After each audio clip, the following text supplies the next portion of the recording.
welcome to the PokerGO pre-show. We are live from the Ivy Room at the Aria in Las Vegas, and Adrian Mateos is joining us here at the top of the show. It's great to have you, my friend. This is obviously a very exciting time for Remco and I. We've been talking about it the past few days, but you've had some success so far. Yesterday didn't go exactly as planned, but you still made the final table. Talk a little bit about how it felt to make that final table and how things played out from there. Yeah, of course. And the moment I'm really happy because when I finished 7th yesterday, it's like a little bit down. But today I have another opportunity, so I hope to go better for sure. How is today going to be different, you think, from yesterday? You guys finished a little bit earlier. Is there more play, and how different is the final table compared to yesterday? It's a sick thing because I make a deja vu. I make final table with the same stack that yesterday, and I make it in the same seat too. So it's pretty sick. I hope to don't finish again 7th. But let's see, and for sure it's a difference because yesterday I have like 25 blinds and the level goes up in 5 minutes, so I have like 20 bigs. Today I have 37, so I have a little bit more room, and I think there's 1 or 2 players left, minus than the other day, so compared to the average it's a little bit higher. It's a little bit different, but not too much different. But let's see. The final table is the opponents in final table are really good. So I hope to run better than these guys and try to win. So talk to me about the players, comparing to both final tables. Now you have Fedor Holtz and you have the fun character of Phil Hellmuth at the final table. Mm-hmm. The first day it was Nick Schulman who was there, doing a lot of the work at the final table, and 4 Germans, and now you only have 3 Germans. Yeah. So how do all these Germans, man? There's Germans everywhere. Yeah, a lot of them, and they are really good players. Yeah. So it's normal.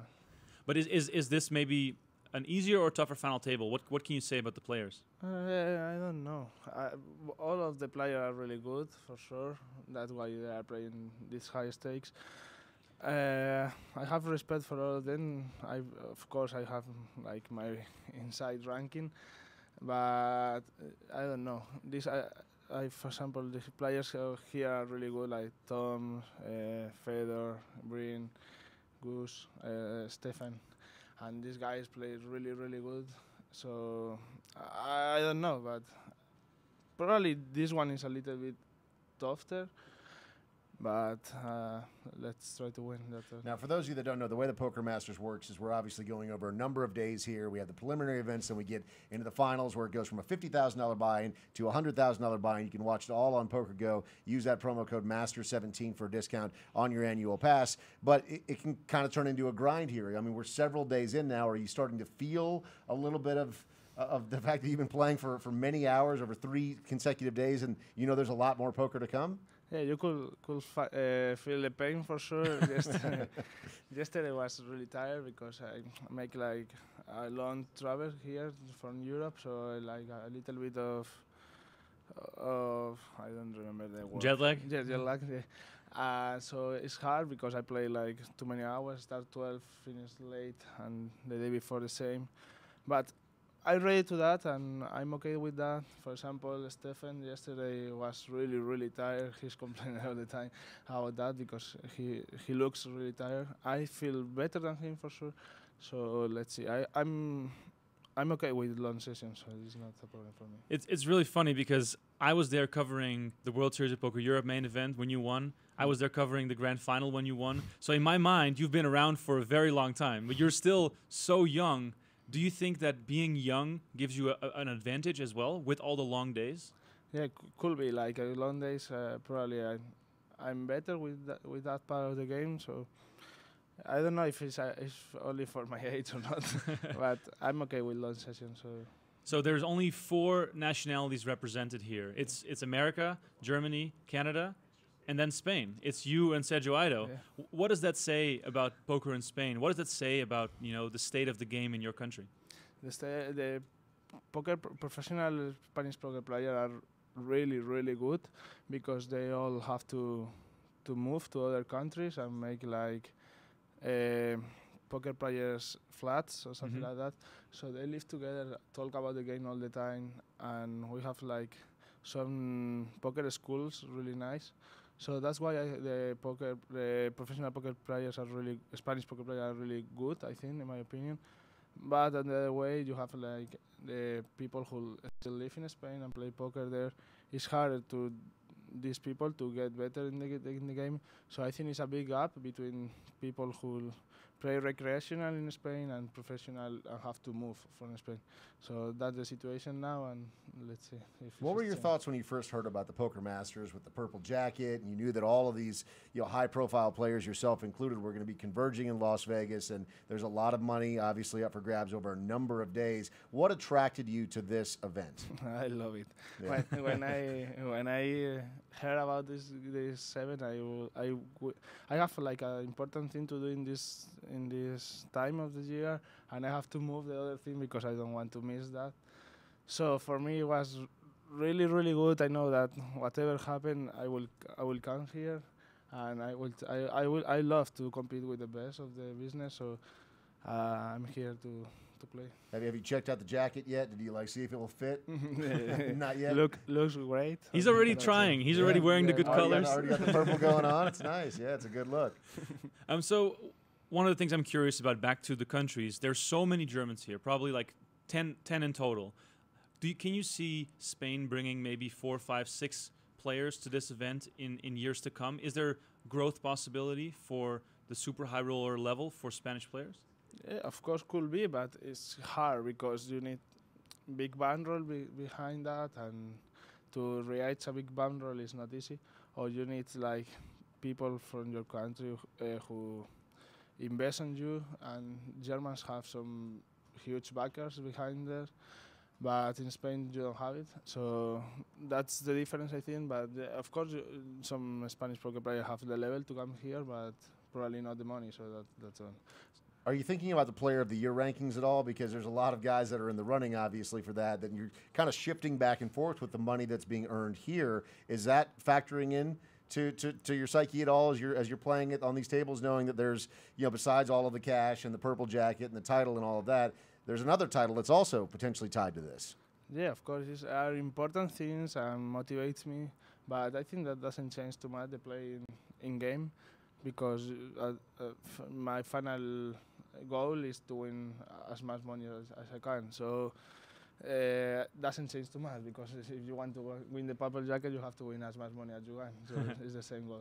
So you're 23 years old. I'm sorry, Remco, but you're 23 years old, and Fedor at 24 years old has said that he's retired and now he's back. How long do you see yourself doing this? I mean, you're not thinking about. I mean, you've made a lot of money doing this, but you're going to keep doing this for as long as you can, right? I don't know. I'll just live the day, and at the moment I love it to play poker. I love it to travel. I love to compete with the best. So I still playing. When this change, maybe change, I don't know. I will make a stop, or I don't know. But let's see. See how it goes day by day. Right. Yeah, so this, of course, is all being live broadcasted on PokerGo. Are you getting some messages from your friends in Spain, from your family, people at home? Are they also tuning in to watch you play? Yeah, of course. All my friends and all the people who follow me send me messages, so it's really nice. And I love the Poker Master concept and the streaming and all the stuff. So for me, it's really good. I'm really happy. Yeah, well, there you go. You can watch all of the action go down today on PokerGo. Again, if you want a discount on that annual pass, just use that code MASTERS17.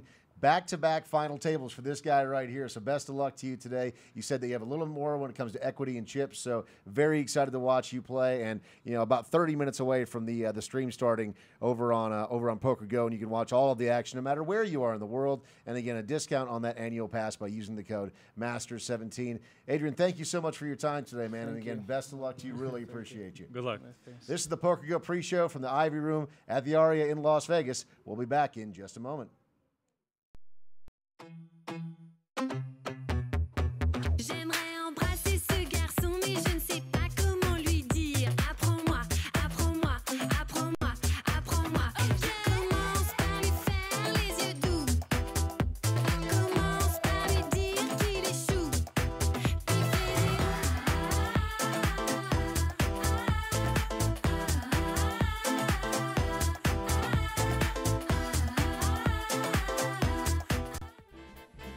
Puis the jacket actually being the trophy it's important that it not just be something that looks like fast fashion or looks like something that's like, in vogue now, but like if I'm a winner in 2029, I should still say, wow, I may actually take that out of the case one day and actually wear that. It's that important to like create something that's that timeless. It has to be something that when you put it on, it's like, wow, this is really elegant. Like when people think of the best things that winners in sporting events receive, it'd be great for them to mention this jacket. That to me, it's like, there's no better story than that. What happens? When you over 3x, you get exploited by some super high roller on the bottom. You know what I mean? Yeah. They call him Berkey. I don't know why. Mr. Berkey. Gives a smile, Mr. Berkey on the button. What a boss!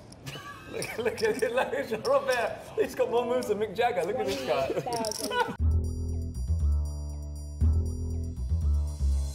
28,000. Is that with Steam, Jean-Robert? Like 28,000 with Steam? Are you kidding me? You can go serious or what? It's my big line. All to take my 1,500. See what you started, Mikey? Is it on me? See, I put on these sunglasses, put on these glasses, and it goes giddy. The first person who felts him gets 1,000. That's a free roll. That's not a bet.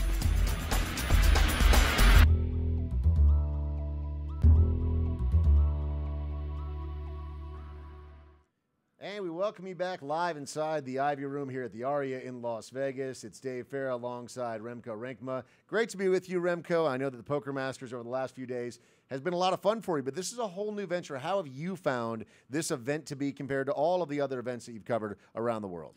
Well, when they first announced the Poker Masters, my thought was like, who's going to show up for this stuff? Like, who's going to want to battle with all the best? Like, poker players, as small as you play or as big as you play, are always looking for the edge. But then, of course, you get into the psyche of these guys, and it's just amazing to see how much they are willing to gamble, and gamble in the sense of, competing against their peers for a lot of money, and how much of a kick they get out of it. I mean, we just spoke to Adrian Mateos, and when you asked him, what do you think when they announced Poker Masters, he smirked, and he was like, man, I couldn't wait to come in and mix it up. That's exactly what these guys are like. They want to compete, they want to battle, and that is what they live for. So when I heard that, I was like, man, this is going to be amazing. And we've seen it now in the first 2 days. 51 entries on day one, 50 entries on day two, and that's over $5 million in the prize pool already over the first two events. Yeah, and to echo what Adrian said, no matter where you live in the world, he said he's got family and friends that are watching in Spain. You can watch anywhere in the world.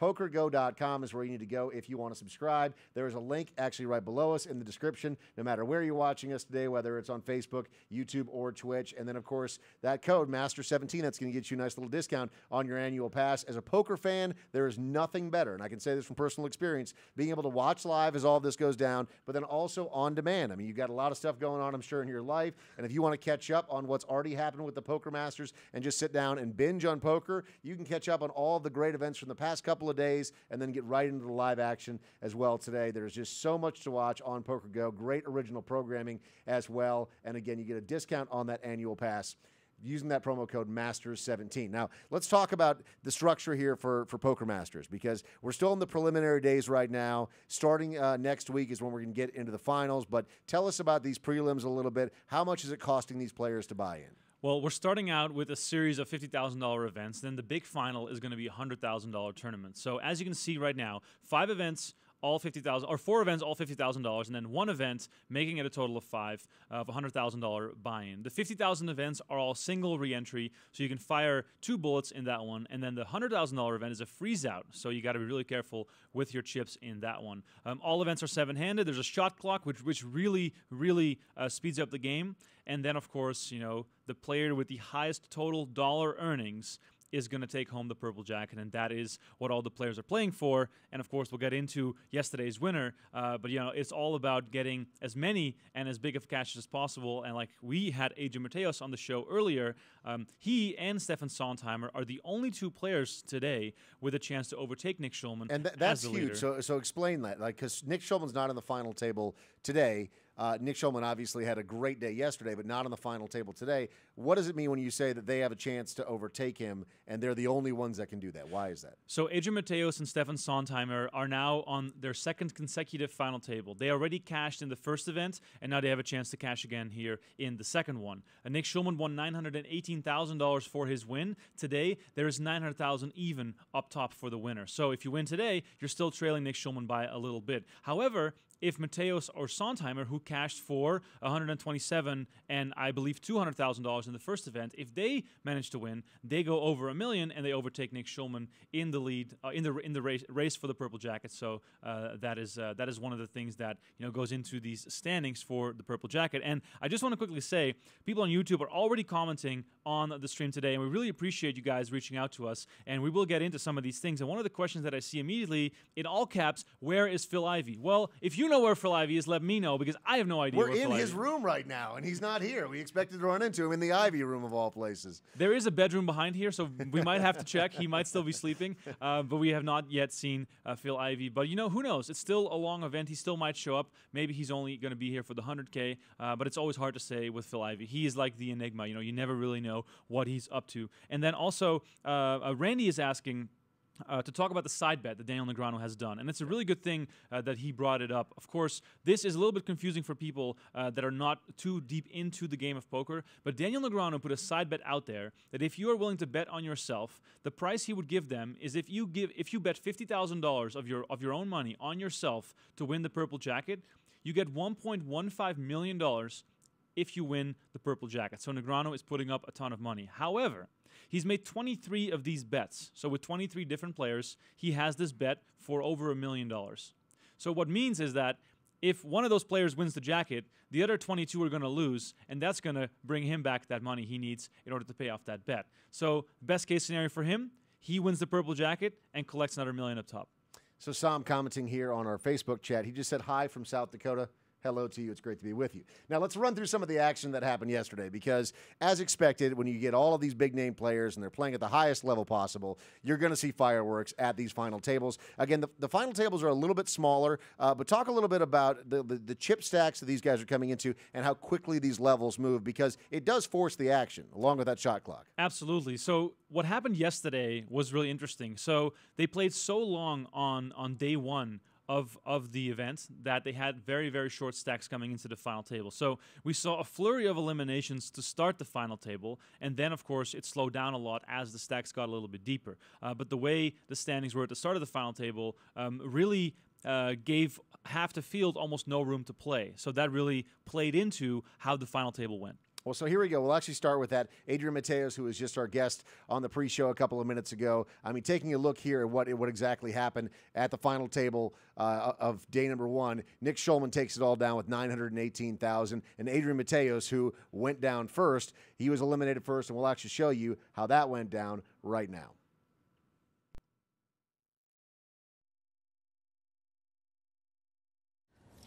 Means they owe me. Mateos is going to slip it all in there with Queen Jack off suit. How much did you say? 360. 2 6s for Nietzsche, and he knows best case. He's probably racing against 2 overs, and he's going to move all in from the small blind, dispatching Sondheimer's King 8 in the big, and dun dun dun dun dun dun dun dun dun dun dun. It's a race. If Mateos wins, they basically switch places.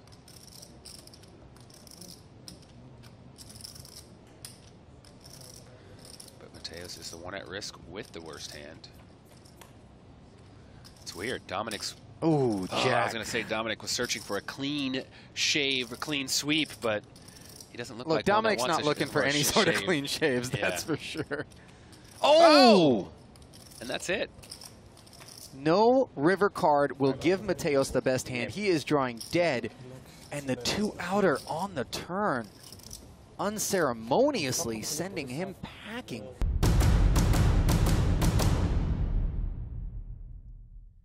While he got eliminated in 7th place there, Adrian still takes down $127,000 for his efforts. And like you said, very important point, back on a final table today And that means that he could, by the time we wrap things up today, as you're watching all this action go down over on PokerGo, which subscribe now, link right below us, he can actually take the lead if he wins today. Oh, yeah, and he is going for it, too. You could see the excitement in his eyes when he was on the show with us earlier.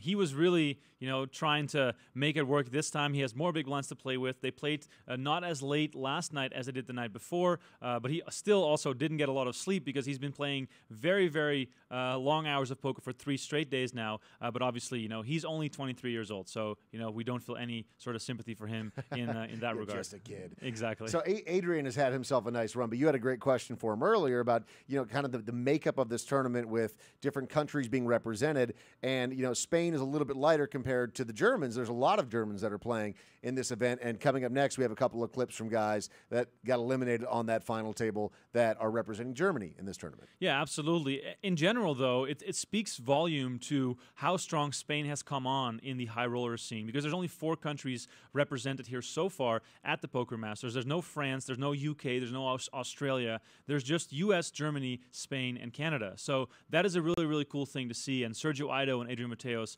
are doing their best to represent their country in the best possible way. But yeah, the Germans sort of got knocked out all in a row at yesterday's final table. Corey Aldemir was the next player to get eliminated. He, however, overtook Bryn Kenny as the 2017 Player of the Year leader with his cash, and now Bryn Kenny is at the final table today, and he's going to overtake Corey Aldemir again. So there's a big back and forth going on there. If Mateos wins today, he's going to be 3rd in Player of the Year standings. So it's a very, very tight finish, but Aldemir busted in 6 yesterday, and this is how the hand went play down. Aldemir and understands the situation Corey could be looking to exploit with a sub-premium holding. Yes, but at the same time, you still got queen high. I don't think he's going to call here, but as I'm wrong, he does, and he does have the best hand. Boy, he's got Aldemir in bad shape with the spades covered and 2 blockers to any sort of straight on the top end that Aldemir would be making. From Corey, it's like I could call. I could just go all in and win more money. Yeah, Corey looks a little bit disappointed that he got called by queen high here. It's like, come on, man. It wasn't even like it was like a must call, It went from 60 to 550. Ooh, interesting little board. Open-ended straight draw for Sontheimer, who's been outflopped by Aldemir's pair of 8s, but you see the percentages neck and neck until, of course, the turn rolls off, and now things skewed in Aldemir's favor. A lot of outs, though. 13 total, top of your screen, and an ace on the river. Barry Greenstein in the house. The famous author of Ace on the River, One of the best one-time poker Robin books. Hood of poker. One of the best poker books in the world. And boom, boom. Down to back. just 5. More action just like that going down live today on PokerGo, starting here in just about 20 minutes. Make sure you subscribe right now. The link is right below us. It'll take you directly to PokerGo.com, and then use that promo code MASTERS17. Get a discount on that annual pass. As a poker fan, like we all are, it's not just the people that love poker that love PokerGo. It's people all over the world that just appreciate good programming. I mean, there's great original programming, and then things like Poker Masters, a completely original concept. WPT has just done a deal with PokerGo to live stream their final table. So much great poker action. Over 100 days of live poker every single year, and today is no exception. All right, Remco, let's continue with the eliminations here. This is what went down on the final table yesterday. Yeah, so like I said before this clip with Corey Aldemir, the Germans sort of all fell one after another at this final table. And I'm going to tie this into a little question that we saw on Twitch. People were asking, how do they prevent collusions among the Germans? Well, let me tell you this. These guys might be best friends. They might even have pieces of themselves. They have some swaps out or anything like that. However, when it all comes down to it, they want to win. They want to have these cashes. They want to win the Player of the Year races. They want to win the purple jacket. So when it all comes down to it, they're going to try to do their very, very best to win, because it doesn't benefit them if one of their friends wins. Sure, they might have a piece, but they're always going to have a bigger piece of themselves when it all comes down to it. So, there's no worry about collusion or anything like that. And, just to add to that, if anything shady would happen, these are some of the 50 smartest people in the entire poker world sitting at the table with them, so they would notice immediately. And when it all comes down to it, these guys have huge egos, and they all want to win. Just like every great athlete or every great poker player ever. I mean, it's an individual sport, so I mean, you're playing for yourself. So I mean, the fact that like any one country would team up against the others, can you imagine like a bunch of Americans teaming up and then like being willingly losing because they're friends? And that never, not in a million years. So never going to happen. All right, so let's continue here. Stefan Schillable, third place. Here's how it went down.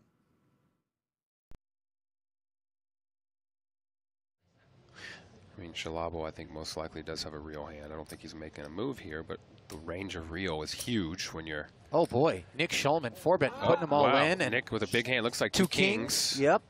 Oh, is queens. that two queens? Two queens for Schillable. That's going to do it when you're heads up, or when you're three-handed. The money's going to go in. Not much you can do about it there for either player. Boy, this is a frosty little spot for Schillable. Three-handed.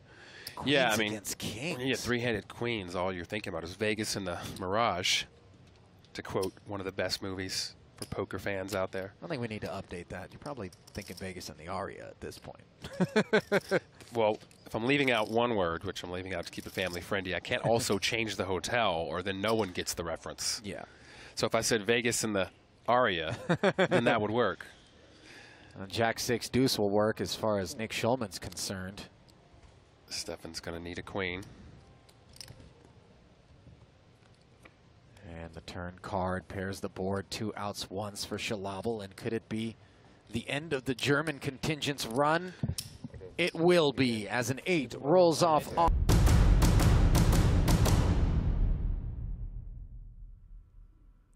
Now, we saw some very dramatic hands early on when we were showing some of the highlights yesterday. Kerry Katz getting ruined. He had aces, and there was all of a sudden, or excuse me, what did he have? He had kings. He had kings. He flopped a full house, and then ended up being quad fours on the board, and the ace kicker is what won his opponent the hand. But this one, when it comes down to building drama throughout a hand, you talk about getting down to that one card that can help you, and that's basically what happened here. This is a great river card for Matt Hyman.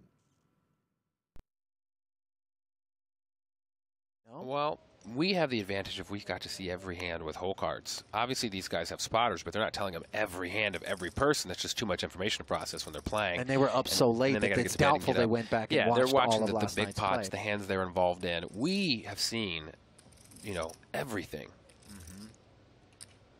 Ooh, Nick raises to 125, and you get a re-raise. Looks like 5 bumblebees. Sorry, rough count. 2. Started the game with 2 behind, or you started with 2? Started with 2. You started with 2. 460. Raises to 460. 335 for Schulman to call.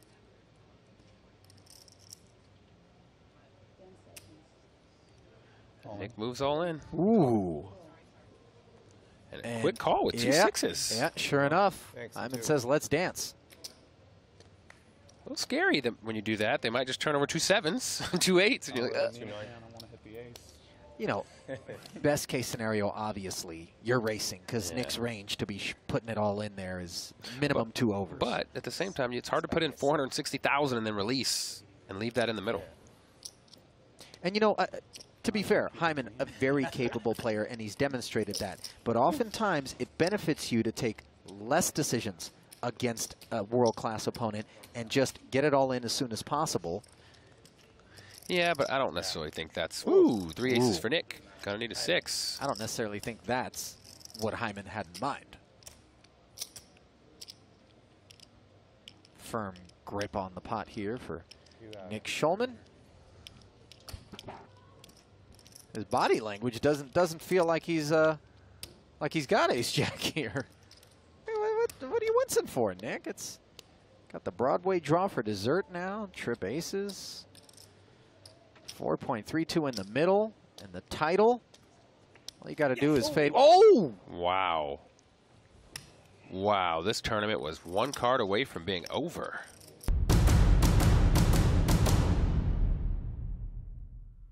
So certainly after running that good in heads-up play, you've spent all of your luck, right? You had to have used the one time on that.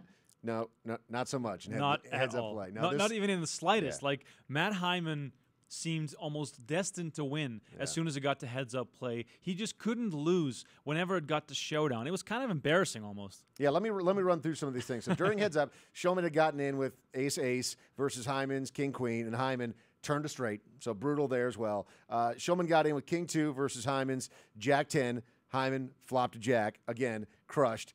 And at that point, chips were basically even, and Schulman actually said the words, "This might just not be mine to win." Like that's how pessimistic he'd gotten at this point, because time after time he'd made the right decision. The cards just weren't falling his way. And then after a raise and a re-raise all in, Schulman again had the best of it. Question is, would it hold up this time? Let's take a look.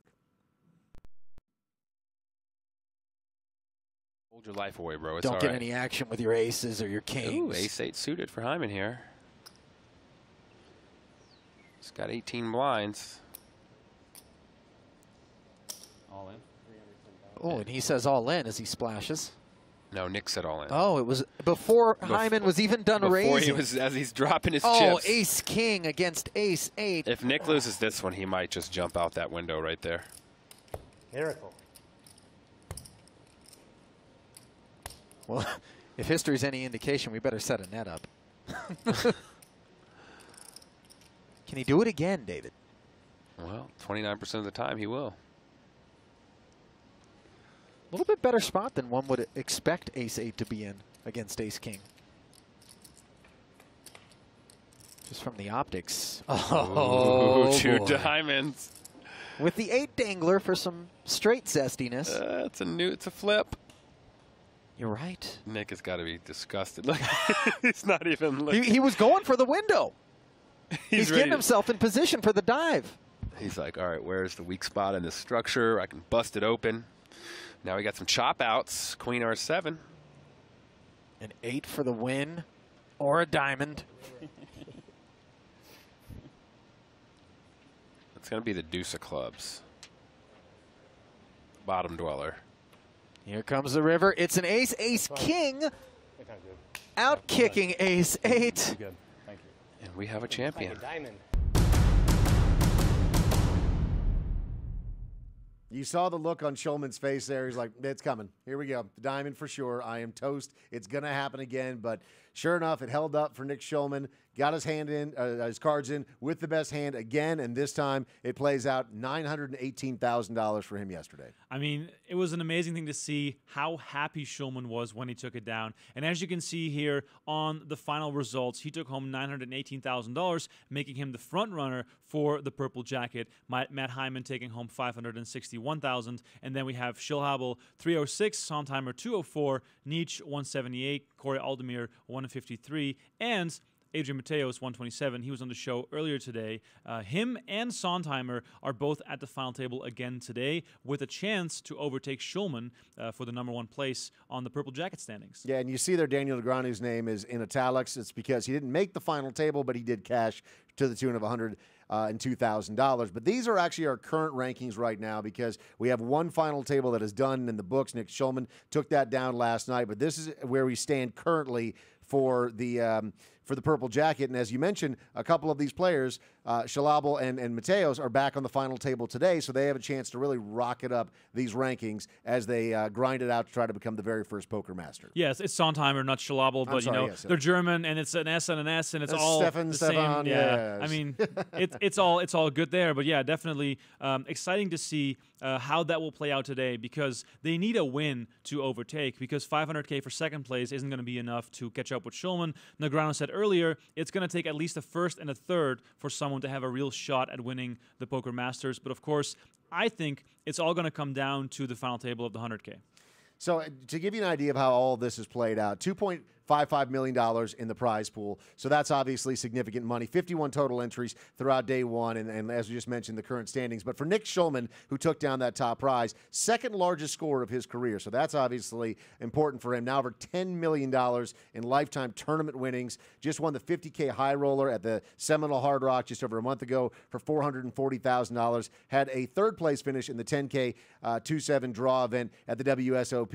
So as far as quarters go, a 3-month stretch, Nick Schulman has had a pretty good run here. Absolutely. And when I spoke to him yesterday after he won the tournament, he was really like humble and aware of how special it was for him to get an outright win here. Because obviously, you can make a lot of final tables, you can get second, third a lot of times, but getting that win is so important. And he did it in Florida, and now he did it again right here. And then all of a sudden, in the winner interview that I did with him, you can read the article on PokerCentral.com, he casually dropped in there that he's had a day in his poker life where he lost 20 million. And, whether that's a cash game or otherwise, we're not sure.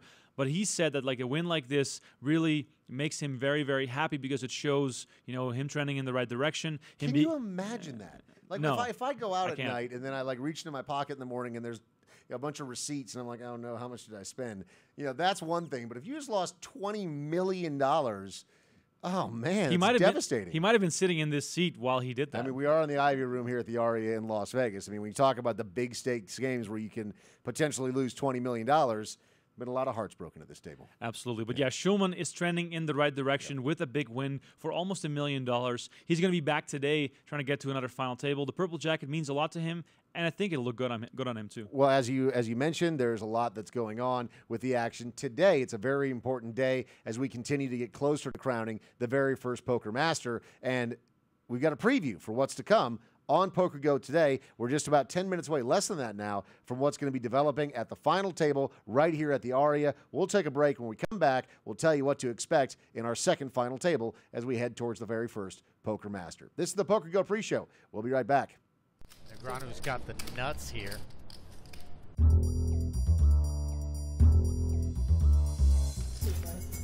Oh boy.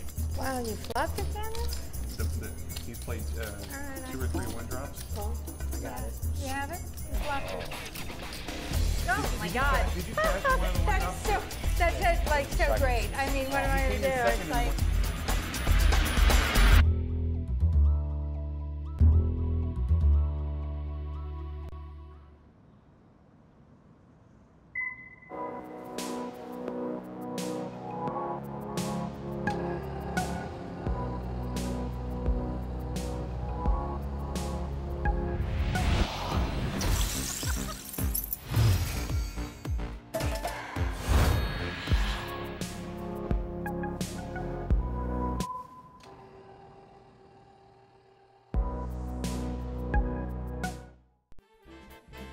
The jacket actually being the trophy, it's important that it not just be something that looks like fast fashion or looks like something that is like, in vogue now, but like if I'm a winner in 2029, I should still say, wow, I may actually take that out of the case one day and actually wear that. It's that important to like create something that's that timeless. It has to be something that when you put it on, it's like, wow, this is really elegant. Like when people think of the best things that winners in sporting events receive, it'd be great for them to mention this jacket.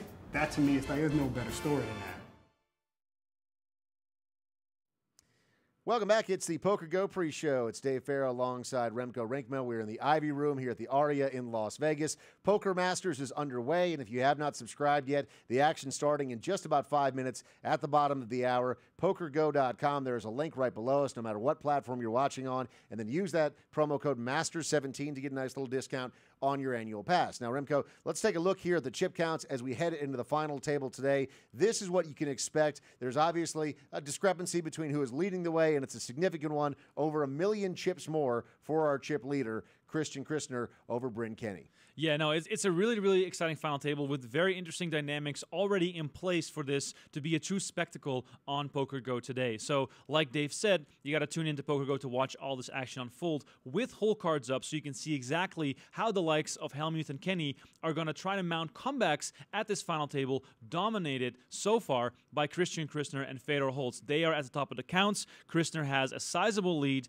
followed by Fedor Holz, who, of course, the young prince, the wizard, he is one of those guys that has been doing it for so many years, despite only being 24 years old. Tom Marchese, a Las Vegas regular, plays all the high rollers here at the Aria. He basically lives here. He might even sleep under the table from time to time. We don't even know, but he is always here. Then Stefan Sontheimer, we mentioned him before. He's making back-to-back final tables. Adrian Mateos is next. Mateos actually said that Sontheimer was almost falling asleep at the table yesterday for playing for 3 days straight for more than 12 hours. Mateos, 23 years old, he's got all the young blood energy, and he's ready to go today at the final table, also for the second time. Sondheimer and Mateos can both overtake Schulman as the leader in the purple jacket race. And then, of course, there is Phil Hellmuth using his white magic on the way to success. And then last but not least, the short stack Bryn Kenny, who now overtakes Corey Aldemir once again as the 2017 Player of the Year ranking leader. When I spoke to Bryn yesterday, he said it's a lock. I'm going to win this Player of the Year thing. He has no chance. He's going to play every single event from now until the end of the year, and Bryn sounded very confident. However, there's a lot of points up for grabs here this week. Now, you just mentioned White Magic and Phil Hellmuth. There's a lot of good-natured ribbing going on between some of these players. Fedor Holtz and Phil Hellmuth mixed it up. And take a look at this tweet right here. Phil Hellmuth said, at the final table of Poker Masters tonight, Fedor made a great move versus me. Well done, crown up guy. Let's boogie. And then Fedor, with his response, said, picked up a read, went with my instincts. Hashtag Black Magic. Yeah, so that is a really cool little needle there from Fedor, who of course knows that Hellmuth is famous for using the white magic or whatever that may be. You are just as confused at home as I am right here with regards to what white magic means. But of course, Fedor threw the voodoo back at him with some black magic, so who knows? We might see two sorcerers going at it today at this final table. But at least we have spectacle guaranteed, because these guys also love to needle each other, and if they both get a hold of some chips late, it's going to be a real fun one. All right, so take us through this, Remco. Let's take a look at some of these the players that make up this final table. Get to know them just a little bit better, as we are just a couple of minutes away from action starting. Yeah, I mean, let's go into Phil Hellmuth. I mean, he is, of course, the biggest name at the final table. He might not have the biggest stack, but he's been around for such a long time. And there you see it. It says it. He uses white magic. It is there. It's on the screen. It's in his bio. It's in his damn bio. It says it right there.